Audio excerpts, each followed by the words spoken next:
তো নায়িকা, আপনার মান্থলি কত টাকা হলে আপনার চলে? আমার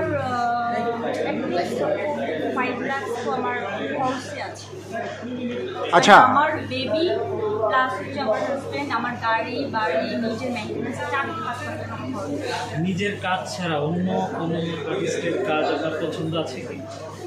অন্য আর্টিস্টমেন্ট ছাড়াও আমার যেমন হোক সাকিবের ছবি, রবির ছবি, ওদের ছবি আমার ভালো লাগে। বাংলাদেশ ছাড়া অন্য দেশ? বাংলাদেশ ছাড়া অন্য দেশ আমি তো তামিলের ছবি দেখি, তারপর হচ্ছে ছবি দেখি, তো ভালো লাগে। সালমান খানের সাথে যদি সিনেমার অফার আসে? সালমান খানের সাথে চোখ বন্ধ করে বলতে চাই।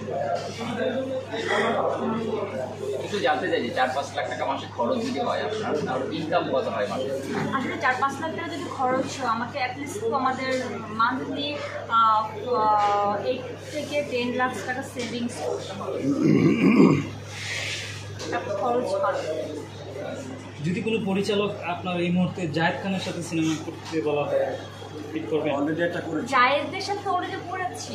আর হচ্ছে জায়েদের সাথে আমার 2টা মুভি অলরেডি পেয়ে গেছে, মানে যদিও আমাদের একটা মুভিতে ছিল জানডেতে ওর হাজব্যান্ডের ক্যারেক্টার ছিল। আর হচ্ছে জাস্ট কয়েকদিন আগে আমি লিপস্টিক ছবিতে করেছি, আমি একটা গেস্ট ক্যারেক্টার। আর এমনি তো করেছি। আপনি তো বাংলাদেশের মুভি করছেন, যদি আপনাকে দুবাইয়ের কোনো প্রোডাকশন বা দুবাইয়ের শেখদের কোনো প্রোডাকশনে আপনাকে ইনভাইট করে, আপনি করবেন? এটা প্রোডাকশনের মানে শেখদের কি টাইপ কোনো সিনেমা বা কোনো মিউজিক ভিডিও হতে পারে বা যে কোনো মানে মিডিয়া রিলেটেড যদি কোনো। আমি আর্টিস্ট, আমি ওয়ার্ল্ড ওয়াইড, আমি যদি আমার সাথে স্ক্রিপ্ট কস্টিউম সব কিছু মিলে যদি আমার সাথে মিলে আমি অবভিয়াসলি কাজ করি। জায়েদ খান কো-আর্টিস্ট হিসেবে আপনার কীরকম? জায়েদ কো-আর্টিস্ট হিসাবে কোন দিকটা বলতে?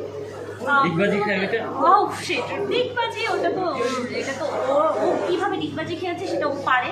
দ্যাটস ওয়াই সবাইকে দেখিয়েছে ও ডিগবাজি খেতে পারে অন স্পটে। আর হচ্ছে জায়েদ আমার ভালো ফ্রেন্ড, অ্যান্ড হচ্ছে কি ওর সাথে কেমিস্ট্রিটা ভালো বন্ডিং থাকলে আমার মনে হয় যে কারোর সাথে কাজ করে কাজের সিনটা অনেক ভালো হয়। সো সে হিসেবে বলতে পারি জায়েদের সাথে আমার সিন ভালো, কাজ করে আমাদের মানে ইন্টারভিউটা ভালো হয়। আপনারা যখন কাজ করেছেন শুটিং সেটে, সেখানে দেখিয়েছে আপনাদেরকে করার জন্য? না না, কারণ ওটা তো আমার ছিল না, ওটা তো কি বলবো একটা থাকে না তো অনেক অডিয়েন্স অ্যান্ড হচ্ছে একটা সেট বানিয়ে সে যে প্রোগ্রামগুলোতে স্টেজ পারফর্ম করে ডিগবাজিটা দেখায়। তো আমার মনে হয় স্টেজের বাইরে কোথাও ডিগবাজি দেখিয়েছে আমি জানি না। আর নর্মালি না, আমাদের ওই সেটে কোনো ডিগবাজি অনেকে জায়েদ খানকে বলেন নায়কই না, এরকমও বলে যে সে এন্টারটেইনার। আপনার কাছে বা আপনার সিনেমা করেছেন, তো আপনার কাছে কেমন মনে হয়?